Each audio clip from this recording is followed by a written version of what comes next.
President Trump is taking a victory lap after putting pressure on European allies to increase their defense spending. The agreement from all 32 European leaders will boost their military and security contributions to 5% by the year 2035.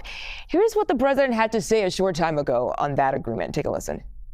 Almost everyone, and you probably have the tapes, it was very public, but almost every one of them said, thank God for the United States. Without the United States, they couldn't really have NATO. It wouldn't work. It wouldn't work. It will in the future because now they're paying much more money, but it wouldn't work. It was great. And I left here differently. I left here saying that these people really love their countries. It's not a ripoff, and we're here to help them protect their country. Okay, we have in-depth analysis on all of this from Robert Murrett, a retired Navy Vice Admiral, and Bruen, a former official in the Obama White House. Brett, we want to start with you. Thanks for joining us. You are in The Hague for the summit. What is your takeaway on today's agreement? Well, I think you heard it right there, which is that Trump is walking away as enthusiastic as he has ever been about this alliance. And obviously, a lot of it has to do with the 5% commitment that most countries, with the exception of Spain, made today to say that we are going to substantially increase our spending. We're talking over $1 trillion in new defense spending. And that comes at a time not only as Russia is attacking Ukraine, but also obviously threats from China, the Middle East, and let's not forget about terrorism. And so I think all of that has got a lot of leaders here encouraged. On the other hand, there were some questions that Trump raised in terms of how the U.S. would come to the defense of a NATO ally should they be attacked. The Article 5 clause, he raised some questions on Air Force One coming here. I think some leaders are still worried about that, but try to paper over it and say, you know, he will be there for his friends. And can you take us through what this spending increase will look like for the forces in Europe? Yeah, so they break it up into two parts. One is a 3.5% commitment to core military spending. And right now, that's at about 2% for countries' GDPs. On the other hand, you have 1.5%, which is for other security and infrastructure spending like cybersecurity. Now, what do those numbers actually mean? We really don't know right now. And that's what happens next. We've got to figure out how our country's going to apply that. And this is a bit like your neighborhood association in that everybody commits to doing something. Nobody really has the power to be able to force any other neighbor to pony up. Oh, that's a good way to put it. So also high on the minds of NATO leaders, the 3-year-plus war in Ukraine. President Trump met with Ukrainian President Volodymyr Zelensky today. The president also says he will speak with Russian President Vladimir Putin about the war. So what is your take on those developments?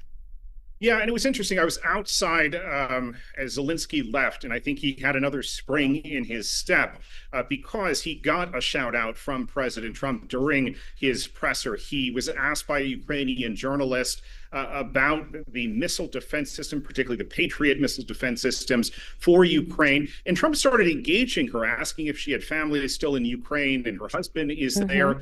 And Trump seemed to, we'll have to, follow up and see if he is going to indeed send those Patriot batteries to Ukraine. But he seemed to suggest that the U.S. would, and that would be a remarkable shift from where he has been on military aid. And let's not lose sight of the fact that Russian missiles have been raining down on Ukraine just over the last few days. So I think that will be welcome news and something concrete that Zelensky will take back to Kyiv.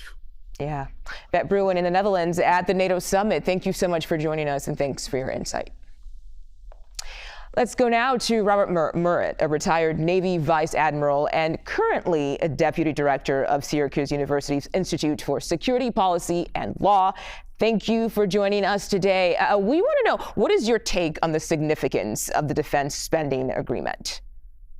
I think we'd all have to regard that as a really positive development, and one that's been one of longstanding concern from our country for a long period of time. A lot of us, for example, worked with Secretary of Defense Bob Gates some years ago, and that was a point that he made at all the NATO defense ministerials about his concerns for having lack of equality in terms of the defense effort that was being balanced across the NATO nations. It's very good to see this taking place, and that the the other European countries and Canada starting to increase their defense spending in ways that'll complement what we're doing here in the United States.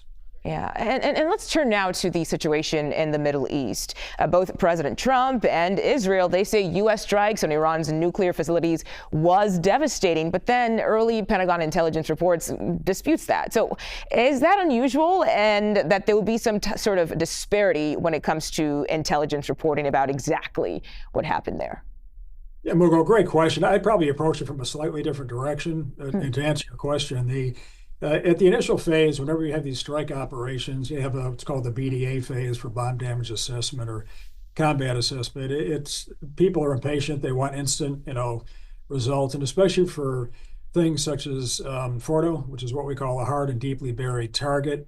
It takes some time really to get all the intelligence you need to fully understand the impact that the strike is having. I would also mention that certainly the strike operation itself at the tactical level was extraordinary. We ought to take our hats off to all the men and women who piloted those aircraft that conducted the strikes and supported it.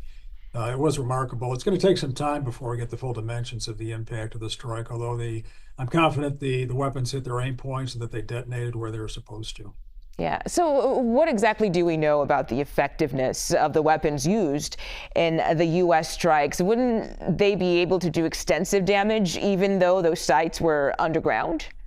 Absolutely. The GBU-57, which is the massive ordnance penetrator, the MOP as it's called, the weapons that were used by these B-2 bombers, is an extraordinarily powerful weapon. We've already seen several reflections of that in press reporting from far away from the strike site itself. So I'm confident they did significant damage, but as with any underground target like that, it's going to take a little bit of time before we get the full picture in terms of how much it did set back, to put this in context, the overall Iranian nuclear program. Of course, of course. Robert Murrett, thank you so much for your insight and analysis. We appreciate your time today.